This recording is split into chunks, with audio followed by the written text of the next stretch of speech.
Good evening, everyone, and thank you for joining me for the Thyroid Freedom Masterclass, where we're going to talk about boosting our metabolism, understanding our thyroid labs, and just really how we can live a full life, even with our thyroid disease. And we're going to talk about a whole lot of things. So I'm so excited that you're here with me and that you're taking this time for yourself and for your health and for your future to make it a better place. So, our goals for this evening are by the end of today, you will there we go. Know how to discover the why behind your health goals. So, when things get hard, we need to know why we're doing it, right? It's not just enough to have a goal, but we need to understand that why behind it. And we're going to talk about that a lot. We're going to talk about some of our thyroid labs and what they mean, how that whole system works, and what your diet and nutrition could be doing to affect some of those labs. We are going to talk about how we can boost our metabolism to help us lose or maintain weight and also have more energy throughout the day, something we always want. And we're going to talk a bit about being mindful about our eating habits. So, whoops. If you have any questions or comments, I want this to be interactive, so please drop them down in the chat. And there will be a live Q&A session at the end for those who are live. So we will do that, but feel free to drop any in the chat and I will try to keep an eye on that and answer them as we go along. So what do you think about when you hear the word thyroid or hypothyroid or thyroid cancer or whatever thyroid issue you have, Hashimoto's? I want you to put in the chat the things that you think about. And while you're typing some of those, I'm going to tell you some of the things I thought of that maybe you would think of and that I hear a lot from people as I talk to people about their thyroid issues. A big one is weight gain, inability to lose weight, frustrations with weight, lots of things to do with our weight, right? A lack of energy, just feeling tired and blah kind of all the time, and that you could sleep all the time and then you still don't feel rested or refreshed after sleeping. A lot of emotions, stress, depression, anxiety, feeling frustrated, some grief maybe over the life that maybe you had before that you feel like you can't have now. Um, a lot of emotions and some mental health issues. So we don't really know if it's like a correlation causation type situation. But people with hypothyroidism tend to have a high risk of depression. And if your thyroid labs aren't optimized, it can be a sign of you can have a symptom of some depression. And by optimizing your thyroid medication, oftentimes that can help with some depression as well. So that definitely is something that is real.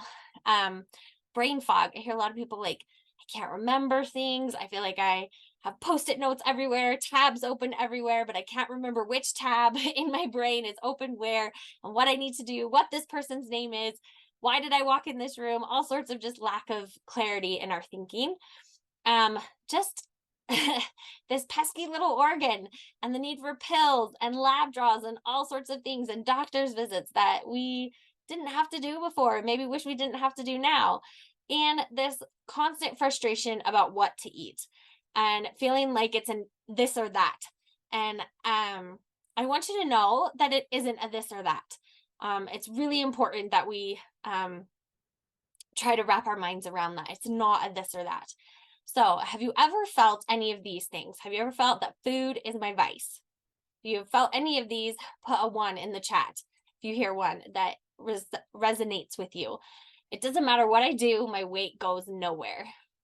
If I can only lose weight and maintain it if I never eat carbs again. It's a common one I hear from a lot of people, men and women. I'm too busy or exhausted or stressed to plan and buy and cook meals and all the things. There's too many palates to please. I got to cook for myself and then my husband and then my kids and everyone. It's a lot, right? And then clean up afterwards. It's twice as hard to maintain my weight once I lose it. I just want to feel good in my skin. I just want to feel comfortable with who I am. My sugar cravings control me, or whatever cravings you have, that my cravings control me. And I can't maintain different meals for myself and my family. I talked about that a little bit with one of the other ones, but feeling like, well, if I'm going to lose weight or do whatever diet I'm going to do, my family isn't going to want to do that. So I have to make two different things. And that's not sustainable. We don't want that. And I am alone in my struggles. So if you have ever felt any of these, I want you to know that you are not alone. I hear these and have felt many of these myself. Hear these from many people. I felt some of them myself, right? This is part of the human experience. It's part of dealing with these thyroid issues. It's part of our life. And you don't need to feel alone. And you don't need to feel like you're helpless because you're in the right place. You're in a community with people who are going through the same thing, and we're all here to support each other. So I want you to know and repeat to yourself, it's not your fault. It's not your fault. It's not your fault.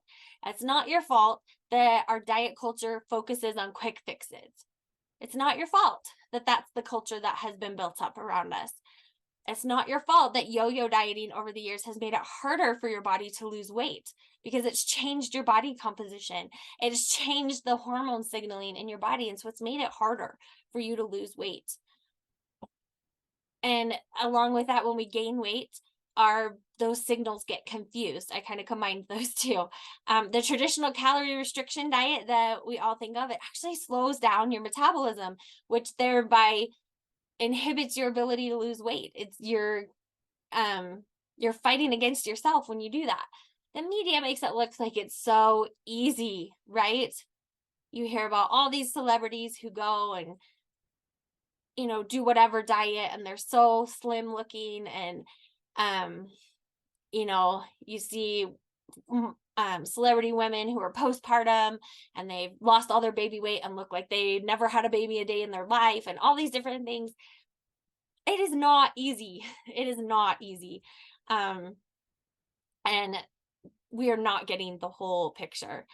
Our society focuses way too much on the number on the scale rather than the overall health of the person.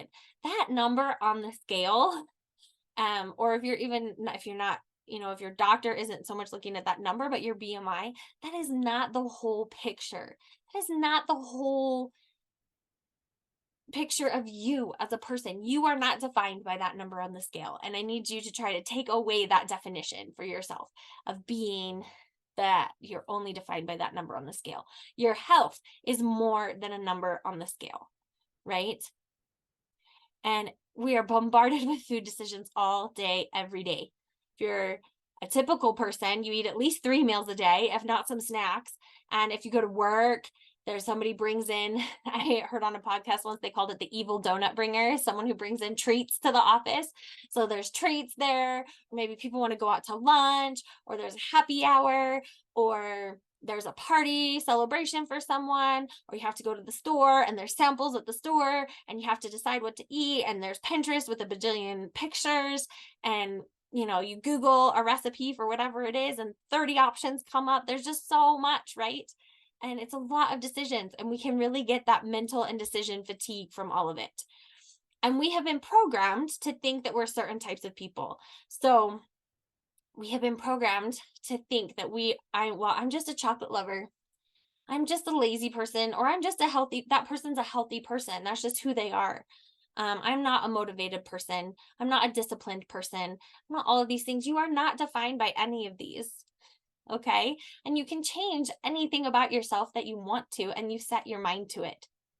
So what if instead you knew exactly how to create a healthy eating pattern you could adjust to lose or maintain weight? You had the tools to boost your metabolism and have more energy. You had the support you needed to maintain this lifestyle long term. So we're not here for quick fixes. We're wanting to make this a lifestyle that you can sustain and can flex and do different things with you as your lifestyle changes. Seasons of life change. Maybe your schedule changes. Maybe you go on a trip. You want to be able to have what you do fit with your life as a whole.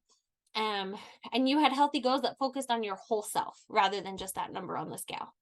And you got to forget about your thyroid issues beyond remembering your medications every day. If you're on some medication every day, you need to remember it, to take that pill. And then you were able to forget about it for the rest of the day and just live a full life. How do you think you would feel? How do you think that would make you feel? Put it in the chat. I think that that would be freeing. It could be life altering, right? It would relieve some stress and some anxiety from us. So would it be okay with you if, I don't know if that's showing up on yours, but I'm just going to move it in case it was. So would it be okay if we talk a little bit, about, this is my thyroid freedom method that I take people through. It's a 3-month plan. And so we're going to talk about just a portion of what I talk to people about in that 3-month plan. So if it's okay with you, we're going to go over some of that now. But first, let's start talking about it a bit. Sorry. So health is a journey, not a destination. This is so important for you to think of. And on this journey, you could go forward or backward, but not stand still. So I want you to imagine it as a bike ride. But remember, healthy is not a destination that we're going to. It is the road. It is the journey that we're on this bike ride. And like on a bike, if you've ever tried with your feet on the pedals, you can't just stand there, right? You're going to fall over. You're going one direction or the other. You're never standing still, because you can't reach a destination and say, now I am healthy, because the next minute you could make a decision that makes you more or less healthy than you were in that minute, right? So it's really important to realize it isn't some destination you're getting to. It's the journey that you're on, and it's a continuum of health. And sometimes riding that bike is really easy. It's like coasting down a hill, and the momentum is just carrying you on the way, right? And other times it is like going up a really steep hill, pulling a bike trailer full of kids and library books behind you, which I have done multiple times. And it's heavy and it's hard, and your legs feel it after. And you feel like every time you pedal, it only gets the bike that far, and there's no like continued rolling. It's the bike is pulling you back. If you're not actively pushing, it is actively pushing you back the other way. And there are times that are like that. That's life. There's going to be uphill moments and downhill moments. But our goal with all of this, instead of getting healthy, is to get to the destinations that health can take us to. Maybe it's a dream vacation. Maybe you've always wanted to travel and see the world. But the healthier you are, the more energy you'll have. It'll be easier to move your luggage around and do all the different things that you want to do. Maybe it's a big anniversary. You want to get to a big birthday, a big wedding anniversary, a big anniversary in your career, whatever big anniversary it is for you that you would want to get to. Maybe it's just being able to play with your grandkids and have the mobility and energy and everything to play with your grandkids as you get older. Maybe it's to ski when you're 90. My husband's grandfather was able to ski when he was 90, and it was amazing to watch. Or maybe there's a personal cost to not making the health choices and going the other direction, right? There's another direction on the bike trail. If we're not making healthy choices and the health journey is taking us in a different direction, maybe it takes us to developing type 2 diabetes, having a stroke, needing joint replacement surgery, having a heart attack. All of those are different destinations on this health journey, right? And so your decisions on which road to take have a cost. The other way I'd like you to think about it, if we have any car lovers in the group, is you are a Lamborghini. You are the sleekest, most beautiful car in the world. You handle really well. You can go fast. The brakes are soft. It's silent in the car when you drive. It's pristine. It's clean. It gets washed every day. If you had this car, you would take really good care of it, right? And if it needed an oil change, would you take it to a certified person, like a dealer or someone who works on Lamborghinis all the time? Or would you just let your neighbor Fred, who says he'll do it for free because he watched a YouTube video and he watched his dad change the oil on a Toyota Corolla about 20 years ago, right? No, you would not do that, okay? So your body, you are as important or more than that Lamborghini of a car. And so you need to take really good care of it and do the best things you can. If you put junk in, your body will give you junk out now or in the future. But it will come back to bite us. And so treat yourself like that beautiful car. And I love this quote.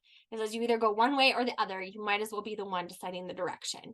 I just love that, because I think sometimes we can get in this mindset of like, oh, I'm just stuck. And it's like, you're not stuck. You're always moving in one direction. And you might as well decide, because not deciding is a decision, right? So it's really important to be the one actively deciding. And we'll talk about that later as we go on about mindful eating a bit. So if you're ready to commit to that journey, we're going to talk at the end about how you can schedule a deep dive call with me. It's a free call where we just talk about what's going on in the nutrition in your life, what your goals are, how you're feeling, what your struggles are, all of those things. And then we will talk about where I see ways that that can improve for you in that deep dive call. So who the heck am I? You can't see my thyroid picture very well. Hope it's not going to let me move that very well, but you kind of get the gist. Who am I? So my name is Kimberly Marsh. I am a registered dietitian nutritionist. Oh, it took it away from my clicker. Sorry. I was born in Los Angeles, California. I was raised in Missouri. If many people say that explains my accent, I don't hear one. I did my undergrad at Brigham Young University in Utah, and then I moved to Chicago, Illinois, where I did my dietetic internship. Think kind of like a residency for doctors, but much shorter, and master's degree in clinical nutrition at Rush University there in Chicago. While I was in Chicago, I met and got married to my husband, Doug. And we now have 4 kids, pictured below. They range in ages from 10 to 4, and they keep me really busy, and they're a lot of fun. We like to do a lot of things together. I am a thyroid cancer survivor. My initial diagnosis was in 2010, so I am coming up on 13 years of being cancer-free in just a couple weeks, actually, starting from my surgery was in November of 2010, my first surgery. So I had my first surgery in 2010. They removed my entire thyroid and 10 lymph nodes, 6 of which were positive for cancer. They did a central neck dissection for those of you that are thyroid cancer survivors in the group. And then I did radioactive iodine treatment after that. And then in early 2014, on my routine yearly ultrasound they would do of my neck, they found a lymph node that looked kind of funny. So they did a biopsy. It did come back positive. So I had a right lateral neck dissection where they went in. So my cancer has always been on my right side. All the original tumor and any positive lymph nodes from the original surgery were all on the right side, nothing on the left. And so they took all the lymph nodes they could find. I can't even remember the number now on my right side.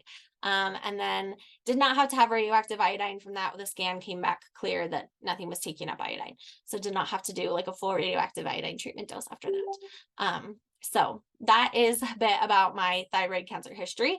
I'm a wannabe foodie. This picture is my husband and I host a fancy formal dinner for some of our friends every year, just for a fun excuse to dress up and make really fancy, nice food and serve it on china and have fun, and eat nice food with people who can appreciate it more than my children do most of the time. I love to try new food. I love to go out to eat. I love to watch the Food Network. I love all of it. Anything about food, I love. I like to be outside. I live in Colorado, so it's a great place to be outside. We like to hike and bike, and I like to play volleyball when I can. And I pretend to ski. My kids and my husband grew up skiing. My kids are better skiers than me, but I'm working on it. And we have a lot of fun. And this is a picture of me and my girls. A big thing here in Colorado is to hike what are called 14ers. No one outside of Colorado has ever heard of this. It's a mountain that's over 14,000 feet.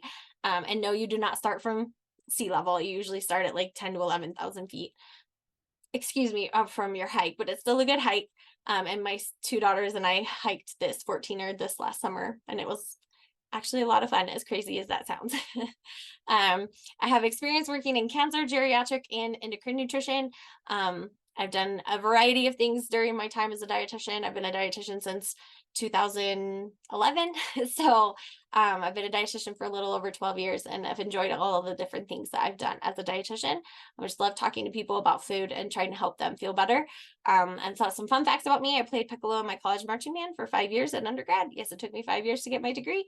And I did a study abroad for 1 semester over in London during my undergrad, and I was running across the street and fell and broke my arm. And that's the biggest bone in my body that I've ever broken, was that arm.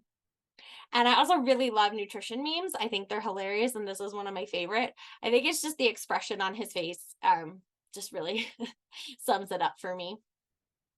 So first, our first goal I talked about in the beginning is we're going to talk about our why.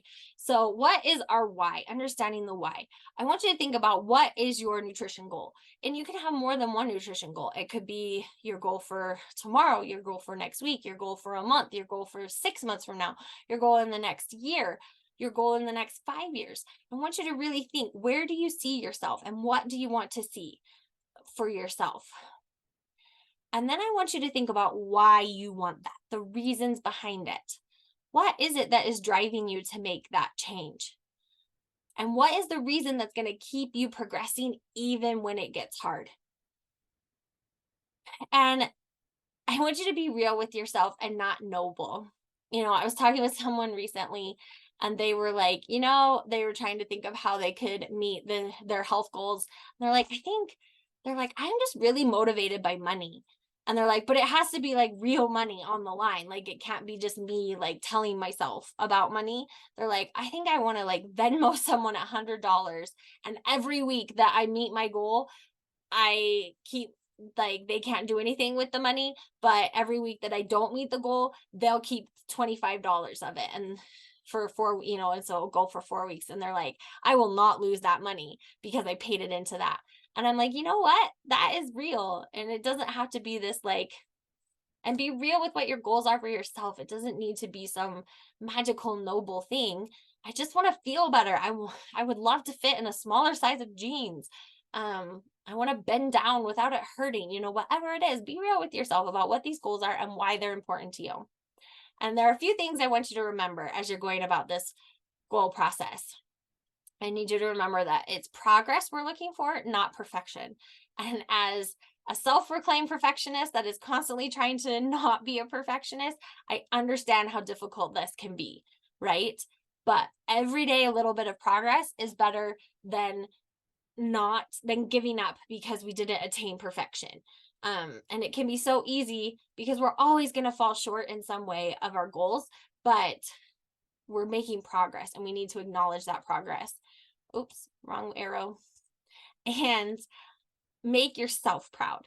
You have to think about, did I make myself proud of myself today? It's so nice when we can get outside recognition for what we're doing. For me, my best example I can give of this is I worked full time in a hospital until the day before my oldest daughter was born. And I I worked really hard and I'm a numbers driven, I'm an achievement driven person, right? And so it was really important to me. Like it felt good that I consistently saw the most patients. I got all this work done in a short amount of time than other people, all those things mattered to me.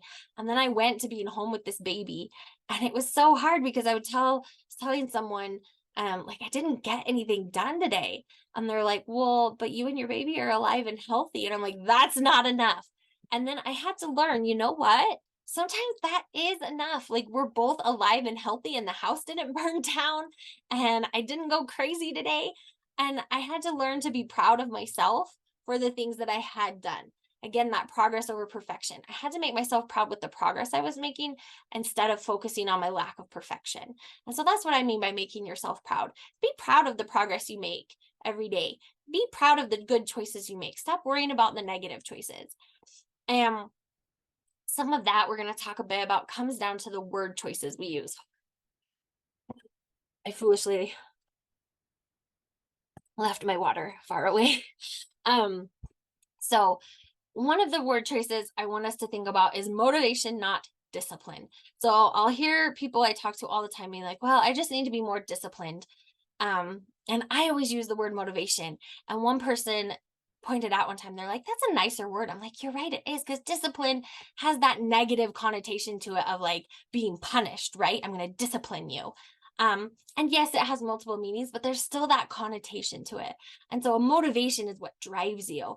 And I just like it better. And I love this quote. It says, motivation is what gets you started. Habit is what keeps you going. So habit are the things we do all the time without even thinking, right? We, for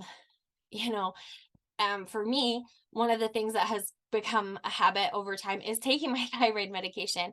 And it's funny, I take it first thing when I get up. And there was a period of time at one time where my labs were doing really weird things. And my doctor kept asking me like over and over, they're like, "You're taking your medicine regularly, right?" And it like made me pause. And I'm like, I mean, I think so. I'm like, but I take it every morning, right when I get up. Like I get up, go to the bathroom and um take my medicine. And it was like, I'm barely even awake. Like, I don't even think about it. And so it was this thing of like, oh, I have to think about it now because so I can know that I took it. Right. And so those habits are those things that we do without even thinking. And motivation is also a habit to a certain extent. When the more we do tell ourselves that we're motivated and the more we make those good choices with those momentum, and remember why we're doing something, it helps the doing something become a habit. And remembering the why over and over becomes a habit, and then it makes the doing the habit, right? And so it's really important. And it's also really important how we talk to and about ourselves. And that is a habit. And so I want you to think about, how do you talk to yourself and about yourself? And I fall into a trap like of this all the time. We all do. And it's just something to think about. Words are so powerful. And negative self-talk leads to negative reactions. So are you telling yourself that you're just so lazy, you're fat, you're out of control? Oh, I just made stupid decisions. I feel guilty for all the things that I ate. I'm a waste of space. What all the things that you think about yourself. So by doing that, having those negative thoughts, people often will tell, I think we think that should motivate us to be better next time, but it doesn't, because it puts us in this negative headspace that kind of can lead us to anxiety or depression or different things that gets our emotions running really high. And with that emotion comes some stress. And with all of that emotional stress, it can lead us into a less logical way of thinking.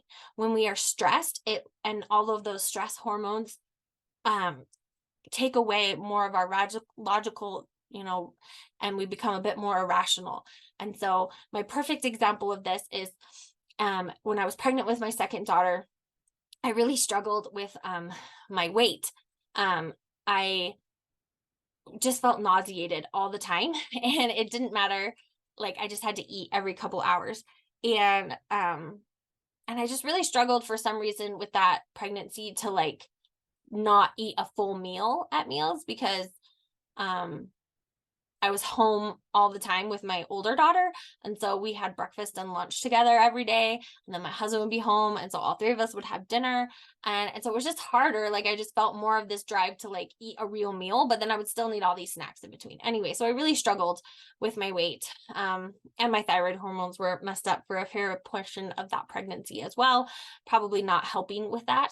And so I would go to my checkups at the obstetrician's office, and I would get on the scale and I would have gained more weight than I wanted since the last appointment. I'd be like, oh, I gained more weight. I'm going to go home and eat a cookie.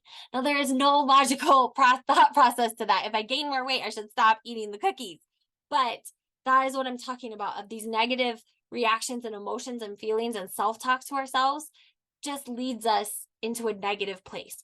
Versus if we give ourselves positive self-talk, it leads to a positive reaction and is another chain reaction into positive ways of thinking. Reminding yourself, you know what, I made really conscious choices today. I was really mindful in how I ate. I was really present. I did my best that I could today. I ate half the fries instead of all the fries today. Or, I didn't grab whatever it is from the vending machine. I remembered to pack a fruit in my lunch today. Whatever it is that you made that choice today. And focusing on those positive steps rather than on the negative.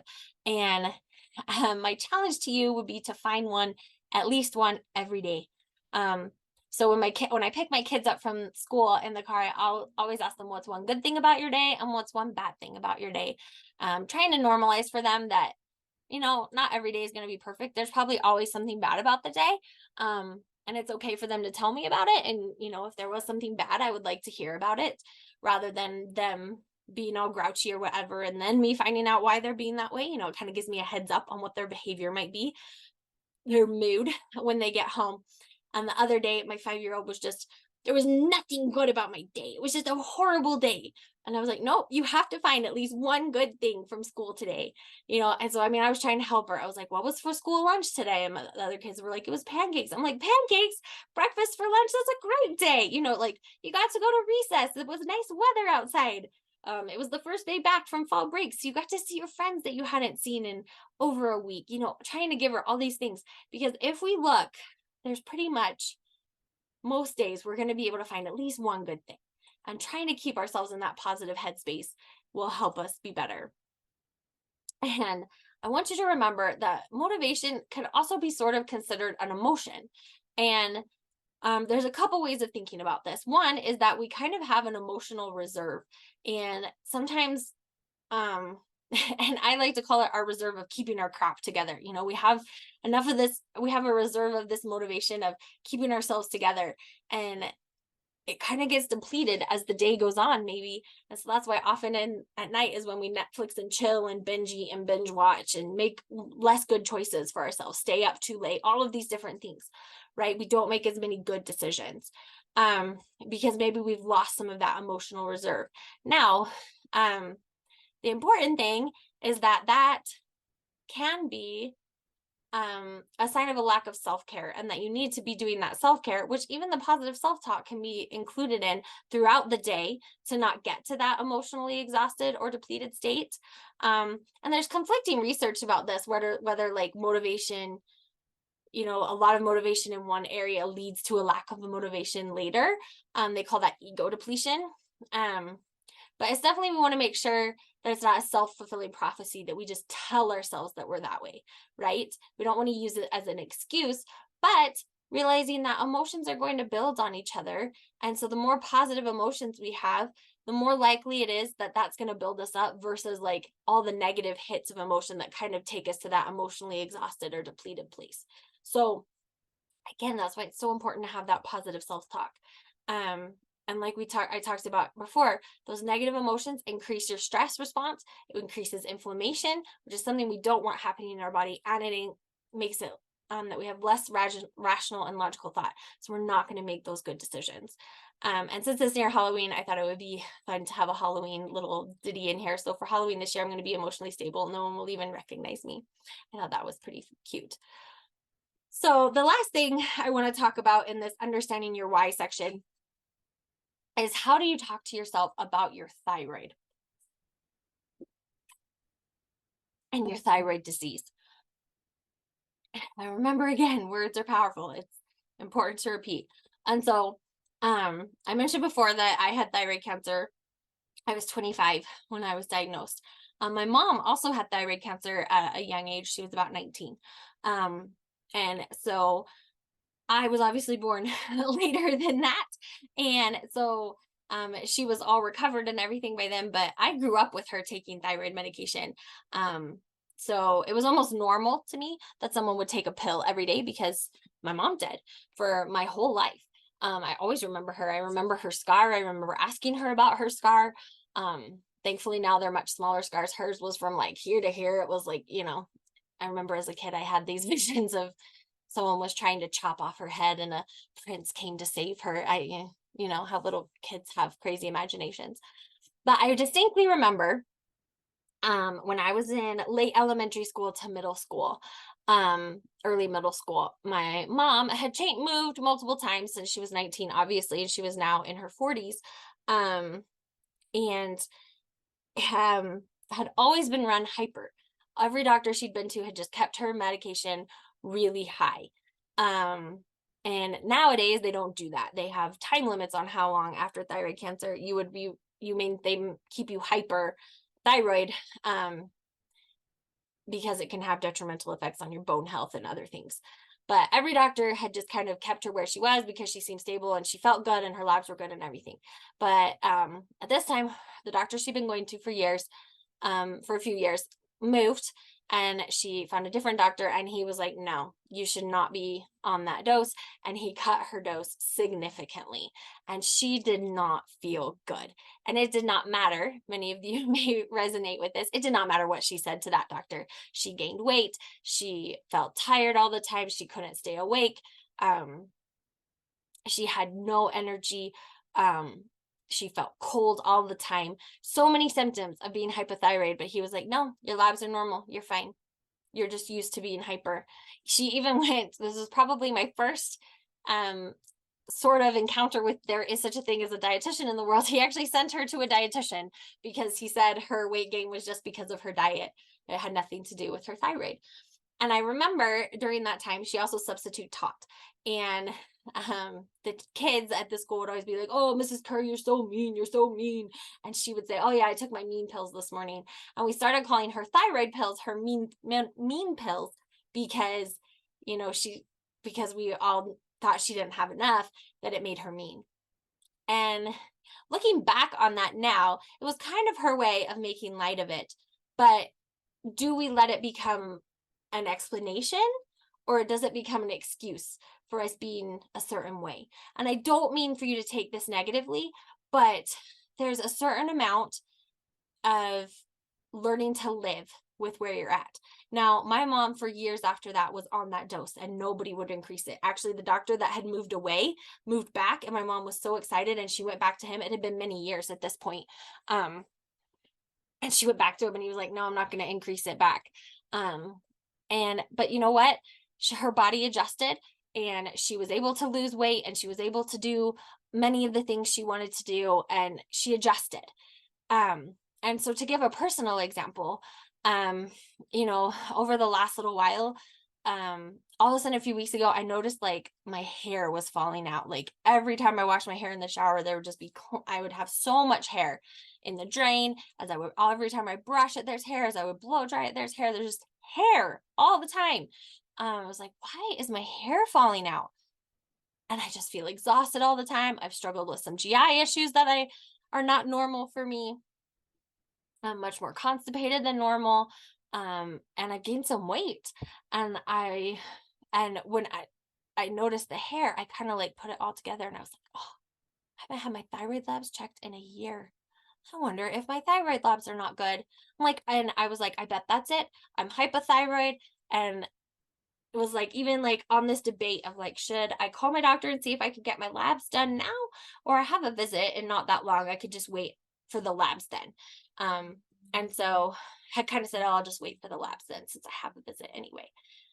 And then I had this moment of like, every time you've ever thought you were hypothyroid, the doctor hasn't done anything. You also haven't been exercising like normal for months because my schedule got all thrown off in the summer. And I just didn't prioritize it like I needed to and didn't make it into my schedule like I needed to. So I haven't been exercising. I haven't been eating as well as I should have been. We'll talk about intermittent fasting. I haven't been as dedicated to it as I need to be. I've been cheating, for lack of a better word. I don't like that word. And not fasting a lot more than I used to. I haven't been drinking water as much as I need to. I haven't been doing great on a sleep schedule of like being really dedicated at going to bed at the right time and getting up at the same time and really getting myself in a good rhythm and having good sleep hygiene and all these different things. I haven't been doing good about that. I'm on a new medication that has the side effect of constipation. And naturally we have cycles where our hair falls out more, and it's just a natural cycle of how things go. And I realized I was just trying to blame everything on my thyroid. Now, who knows? I could go and my labs could be different. They could. But rather than just sit here for 6 weeks until my appointment and my lab draw, saying, oh, that's it, I can take a moment and reevaluate. What am I doing in my life? And what could I do to make the situation better? Even if disregard the thyroid. Just forget that piece if at all possible. And that's what I mean about not thinking about our thyroid. We just forget about it. Try to not make it the reason for everything. Try to look at everything else you're doing. So as we've talked about our goals and all these different things about them, I want you to pause and rethink. And if weight loss was your long-term goal, that's fine. But I want you to think beyond the scale. What other things would happen if you were to lose the weight? How else would you feel? What would you see? All these other things. Would your clothing size change? Would your energy change? Why do you want to lose the weight? All these other things. And think about, can that happen without losing weight? Can you have more energy? Could your clothing size change? Could your body feel different without losing weight? And the answer is yes. Okay. And can you think before the scale, without even stepping on a scale? Some of those things would happen. What else is going to happen? What would you think, see, or feel and do during that process? And how would those affect you? And can those happen without losing weight? And the answer is probably yes. So adding some of those in as your goal rather than just that number on the scale. So yes, you can lose weight and be more healthy. Absolutely. You could lose weight and be less healthy based on how you do it. We're all familiar from years ago of the study or a professor did to prove he ate like nothing but Twinkies and something else disgusting for a year and lost weight. Would you say he is more healthy at this point? Right? You can lose weight and be more healthy. You can lose weight and not be more healthy. You can not lose weight and still be more healthy at the weight that you are at, most likely. And yes, cycling your weight up and down is bad for your health long term. We do not want to be cycling. We want to make a lifestyle, remembering that health is a journey, not a destination. And yes, that healthier lifestyle with or without weight loss that we've talked about can lead to decreased risk of disease and a longer life. So which road is best for your health journey? And that's what we're going to talk about a little bit with my thyroid freedom method. And again, we're just going to go over a brief portion of what I take my clients through over 3 months. And so one of those things that I would suggest for your road would be to boost your metabolism. What is metabolism? Metabolism is the amount of energy your bodies need to function. Essentially, metabolism is the amount of energy each cell in your body burns, all consumed. Now, the biggest portion of your metabolism has very little to do with the activities you do in your life. Okay? Most of the calories you burn are just your body functioning normally. Every time you talk, there are muscles in your face that are moving. You blink your eyes, that's muscles. You breathe, that's muscles. Your heart is a muscle pumping constantly. Your back holds you up, that's muscles. All of these things, your skin cells, other cells are turning over. It takes energy to build those new cells. So that's happening. You're digesting food, that's energy. There's all this energy that your body is doing naturally. Exercise and the activities you do and the movement you do and things like that will add to extra calories and can boost that metabolism. But, we just need to think of our metabolism as that. So how do we change our metabolism? One is we decrease our RT3. We're going to talk about that if you're not familiar with it. Exercise, the timing of when we eat, and what we eat. So first, if you're not familiar with how thyroid and thyroid hormone works, we're going to do a brief little tour today. So based on the levels of thyroid hormone, which are called T3 and T4, as you see in the picture, your hypothalamus senses what the levels are. And if they're too low, it says, oh my goodness. And it releases something called thyrotropin releasing hormone. And that goes from your hypothalamus in the middle of your brain to your pituitary gland, which is not very far away in the middle of your brain, and signals these cells called thyrotropes, and they make TSH, thyroid stimulating hormone, which is another hormone that goes through your blood and then goes to your thyroid and says, hey, thyroid, make some thyroid hormone. And so your thyroid gland makes T4 predominantly and some T3. Now T4 goes out and becomes T3. T3 is what we would consider the active form of the thyroid hormone. And so your thyroid can change some of that to T3 as your blood levels will dictate. Your liver and your muscle tissue are also good places that it gets converted, and some in your gut as well.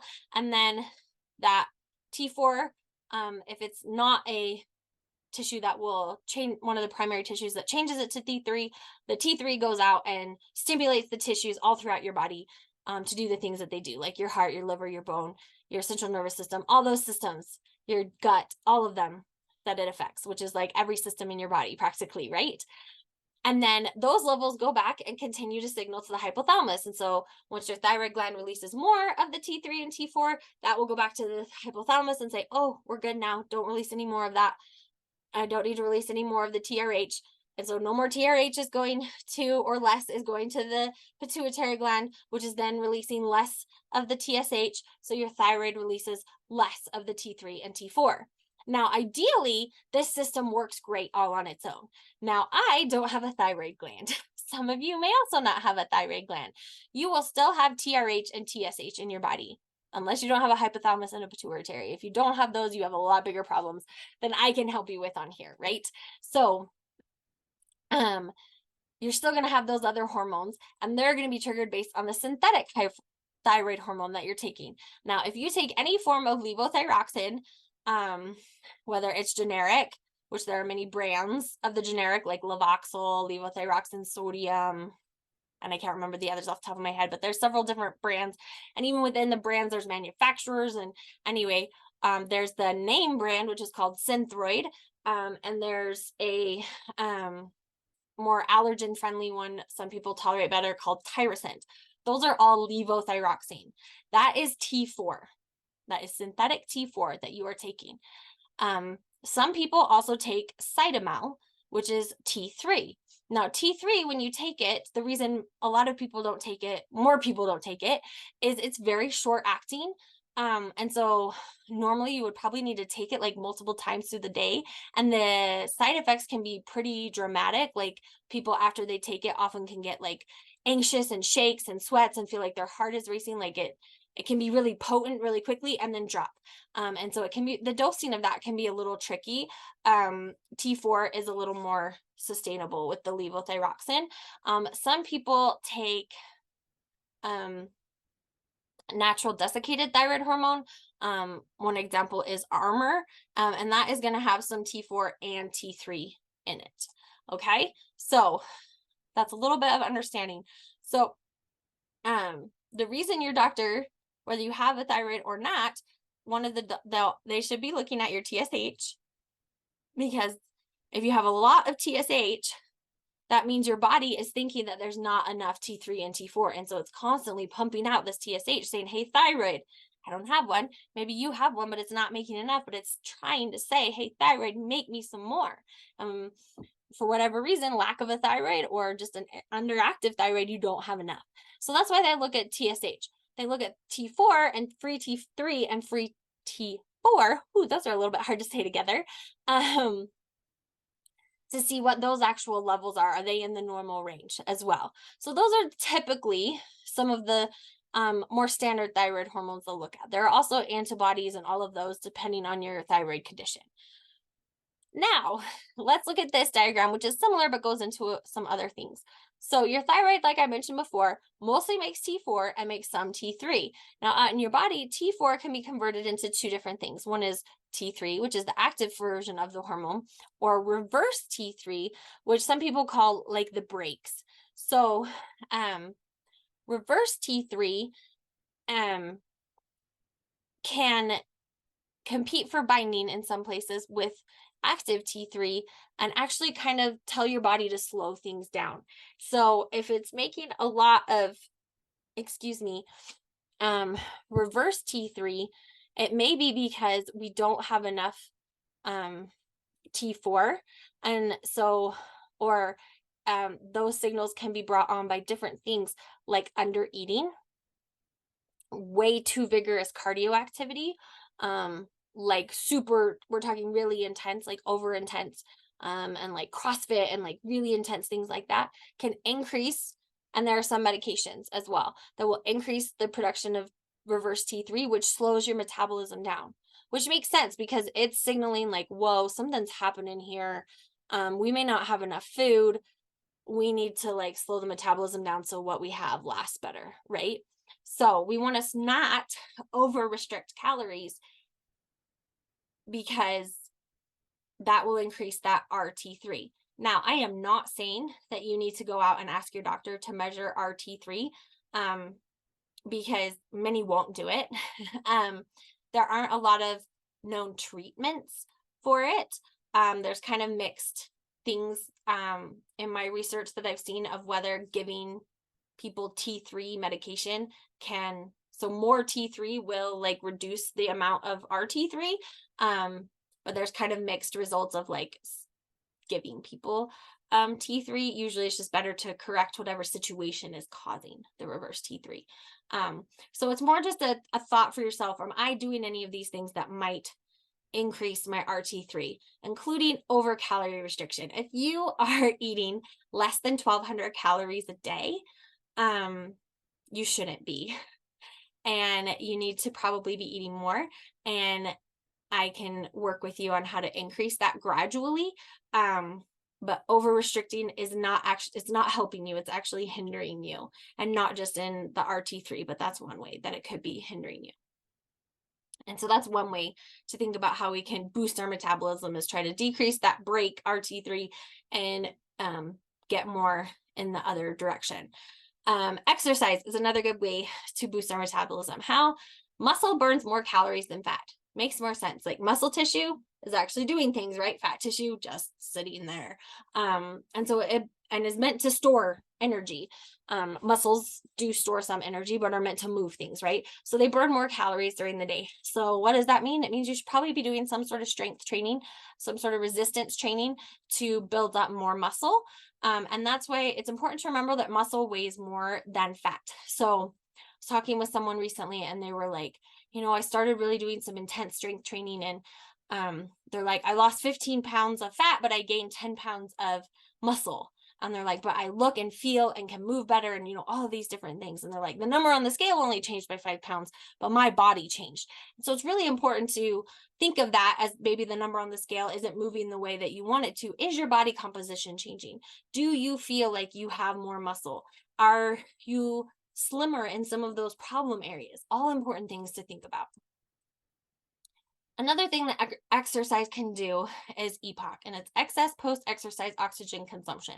Basically, it just means that even though you breathe heavy while you exercise, for a good portion of the rest of the day, you will actually probably breathe more oxygen and increase the and more oxygen means burning more calories. That's what we need the oxygen for, is to make energy in our cells to burn and create, to burn calories is basically it. And so why? Because we need to repair any muscle that we used. We need to, we'll have elevated breathing and heart rate for a good amount of time after we're finished exercising, if it was good exercise. They got to restore any stored nutrients that we used up during the exercise. And this is limited in time. It's more often seen after HIIT exercise, which again, be careful so that it's not so intense that you then increase your RT3. But just good moderate intensity exercise. And even most of us, what we're doing for HIIT is probably not going to increase your RT3, but just something to think about.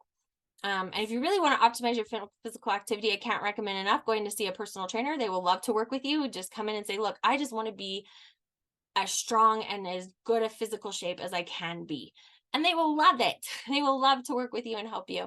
And my only caution is on one who's giving too much nutrition advice, because that is not what they're licensed and trained to do most of the time. The other way we can boost our metabolism is through our timing of our eating. And this is through intermittent fasting or time restricted eating.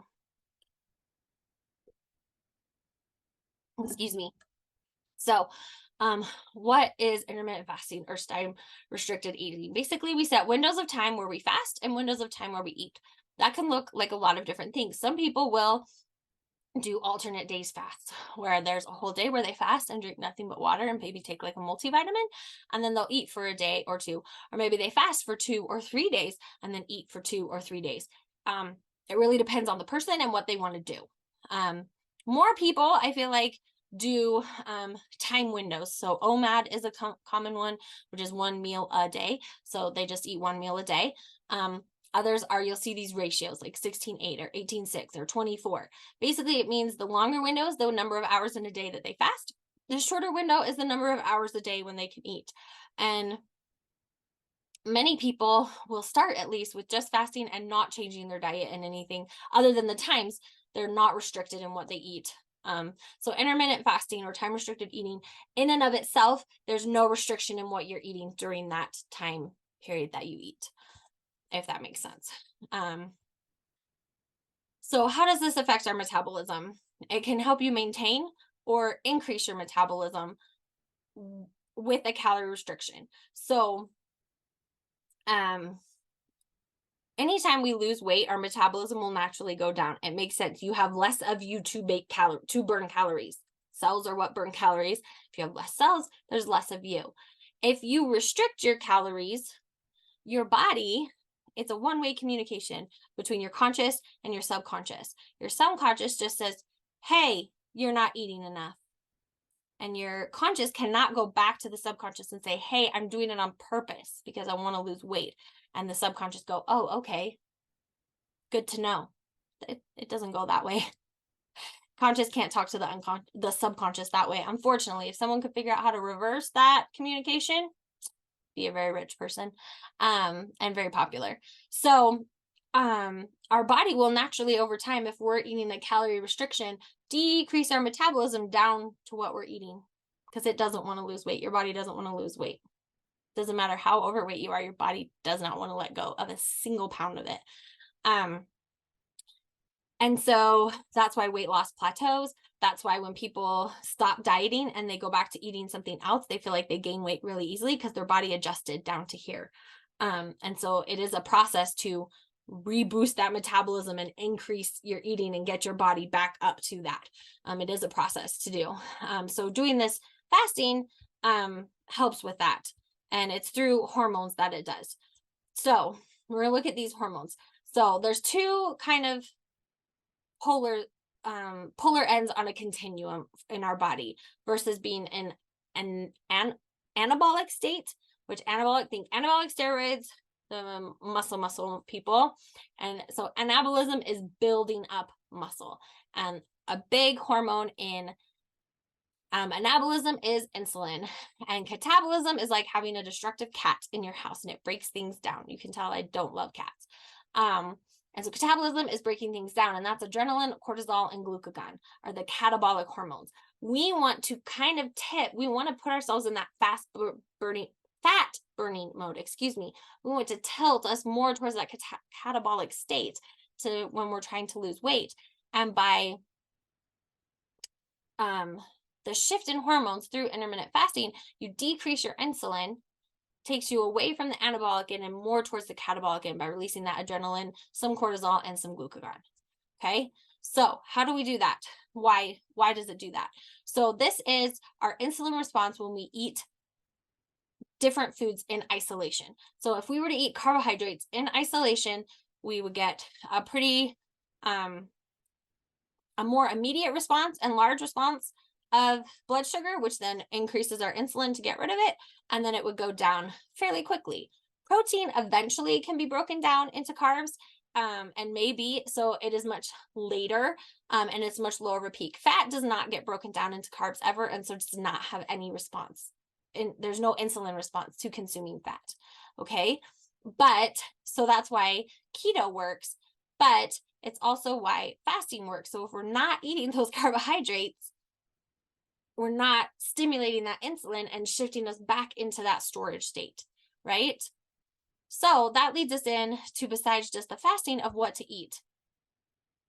So again, we need to get our body to burn fat.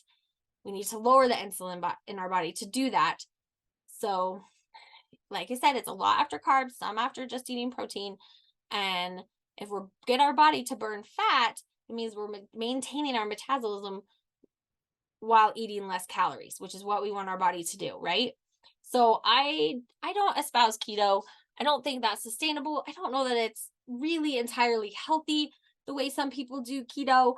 And beyond the scope of what we're talking about here, it can be really hard to get enough calories healthfully in some people's diet, depending on how many calories they need in a day, without many carbs. So lots of things that we could talk about there that we don't have time for, and is beyond the scope of what we're talking about. But I got this term carbs last from a really great book about intermittent fasting called Why We Get Sick by Dr. Benjamin Bickman. It's an excellent book about this whole process if you're a reader. And he coined this term carbs last, and I really like it.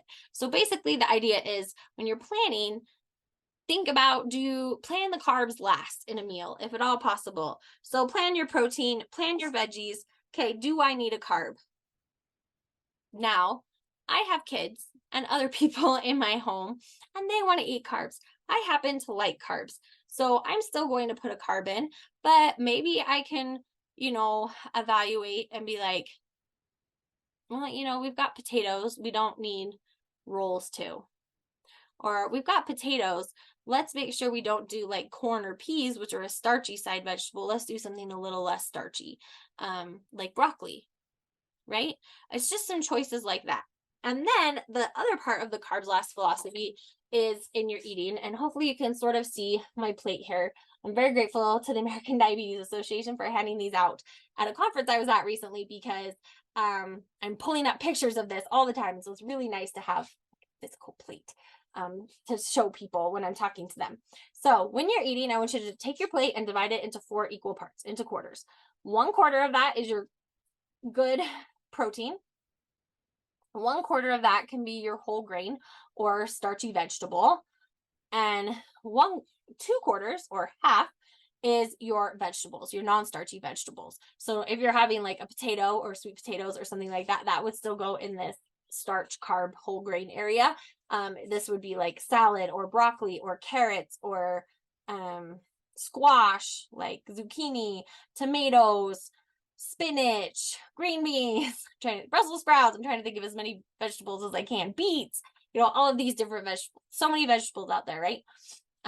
Over here. And then you're going to eat in the reverse order of what I just said, of what I just said it. You're going to start with your veggies, then eat your protein, eat the carbs last.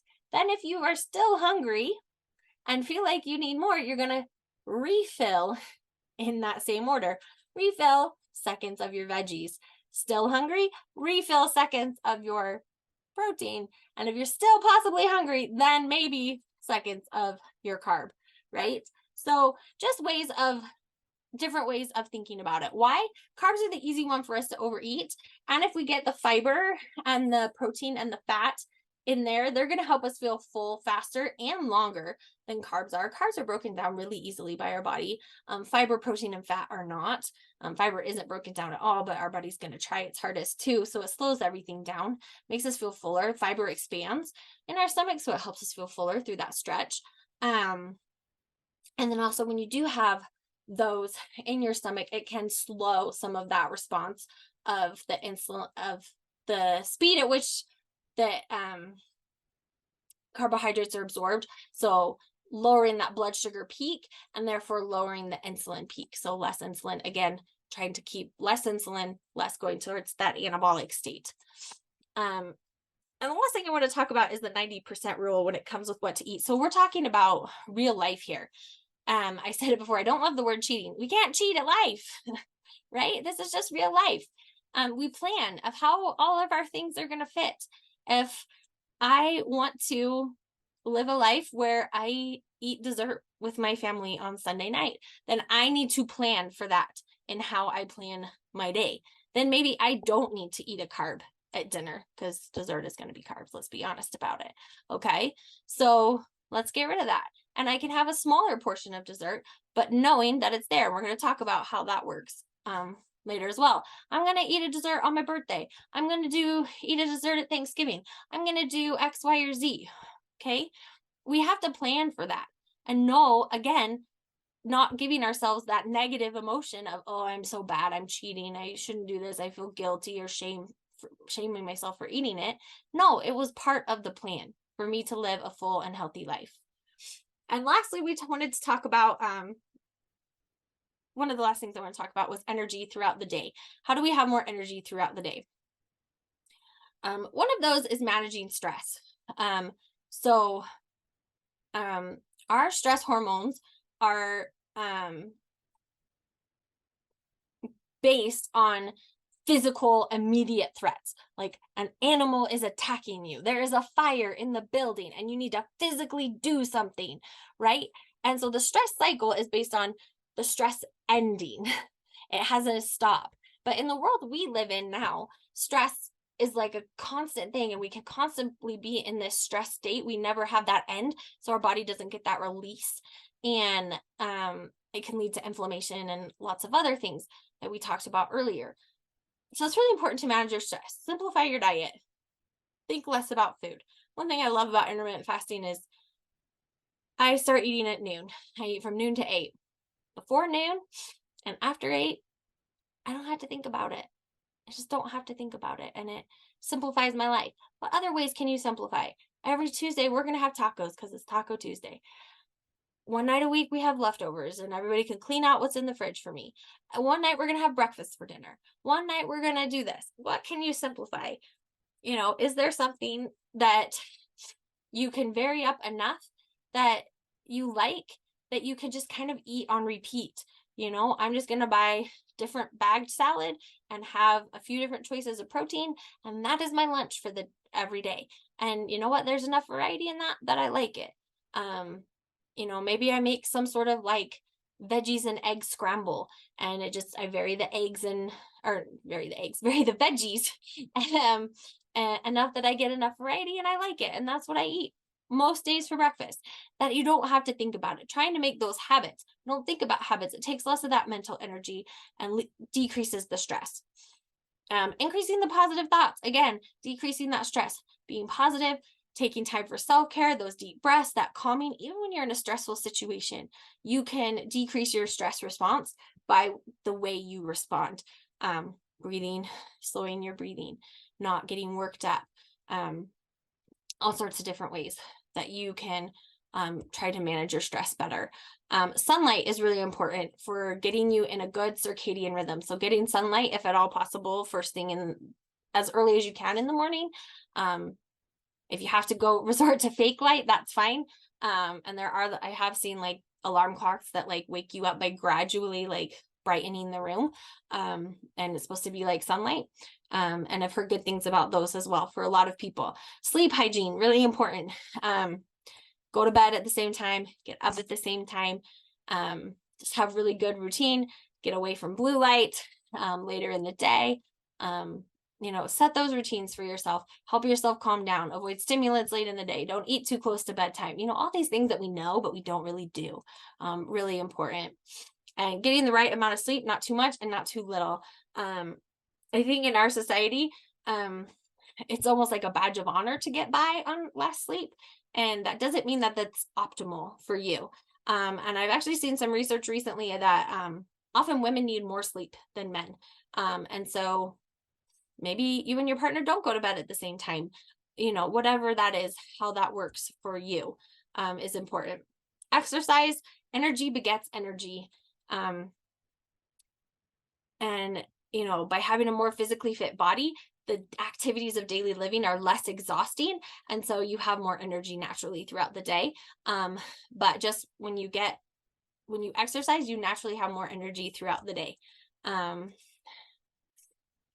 Fasting, again, and lower carb foods, you're going to have less of that insulin spike, that post eating Thanksgiving dinner, but like post lunch haze, is important. Limiting your caffeine.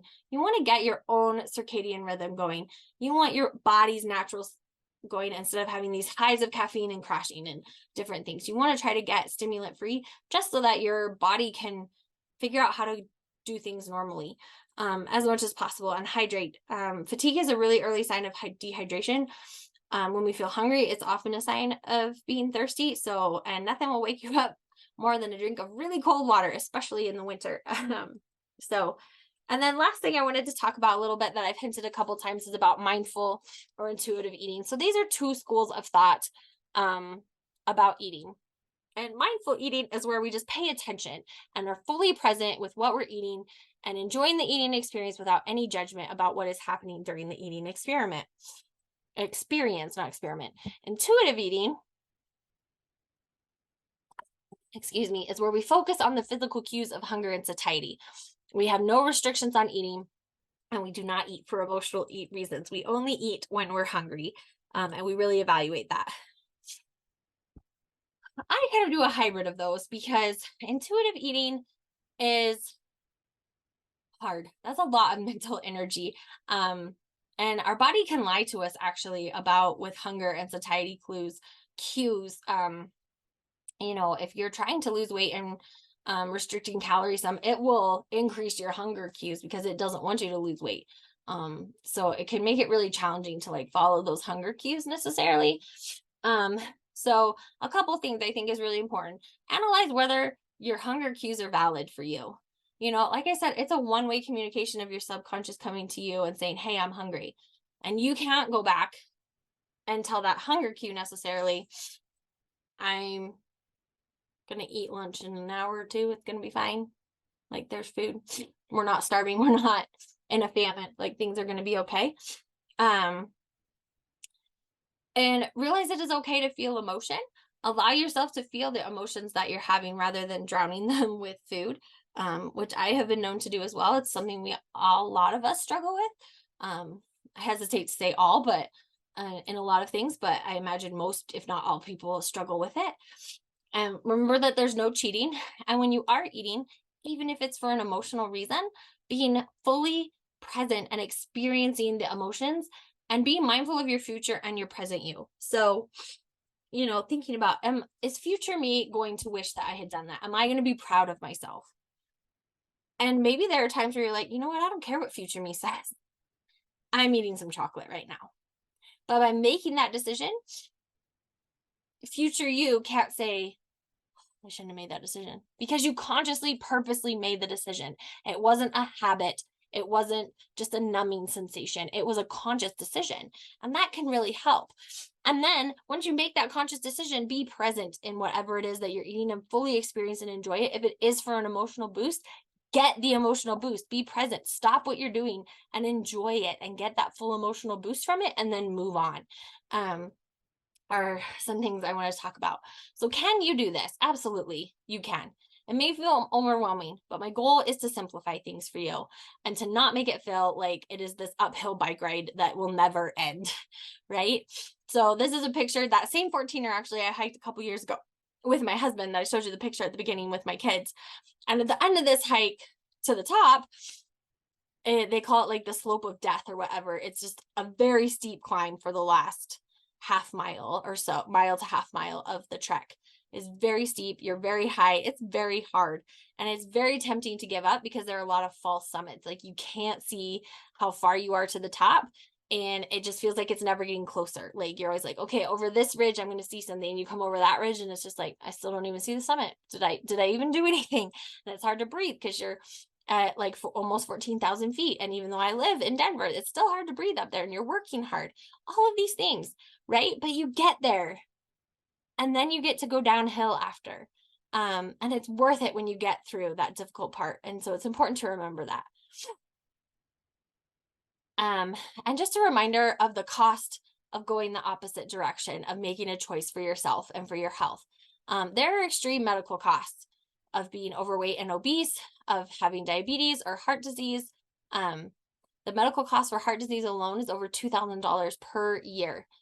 And people with diabetes spend an average of over $16,000 a year on medical expenses. That is a crazy amount of money to spend. And I'm sure it's even higher now.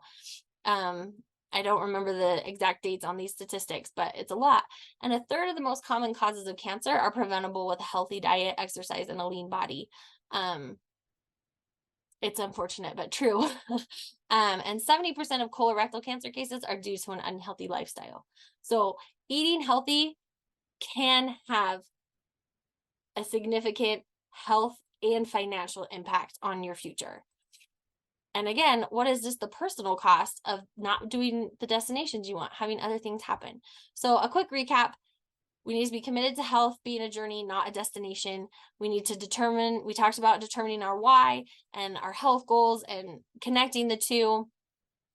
We talked about different ways of boosting our metabolism, the RT3, the exercise, the fasting, and the lower carbs, the carbs last. We talked about simplifying meal planning a bit, and talked about how a healthy lifestyle can make your life more enjoyable and save you money in the long run. So what is next? If you would like to learn more about this method and how it can be customized to you, so again, we only talked about a portion of it today, schedule your deep dive call with me. This QR code will get you there. And this, like I said, this is a totally free call. We'll get on, we'll talk, I'll ask you questions. You can ask me questions. And I'll really talk with you about what I think the next steps for you could be. And if I can help you with those next steps. And whether you choose to work with me or not, I am happy to get on this phone call for free with you and help you see where things are for you. And sometimes it's just important to see, to evaluate our priorities and how important it is to us really. And just so I help you kind of have some of those conversations. And so it's a no obligation call, where we just talk about you and how your life is going, your health and your nutrition, and how we can move forward. And I'll send the replay out. And if you want a copy of the slides, if you can leave a testimonial in my Facebook group on your personal profile and then shoot me a Facebook message, I will get those slides to you as well. So just a last reminder, you either go one way or the other. You might as well be the one deciding the direction. So what questions do you have? We'll go to the live Q&A section now. So I'm going to end the recording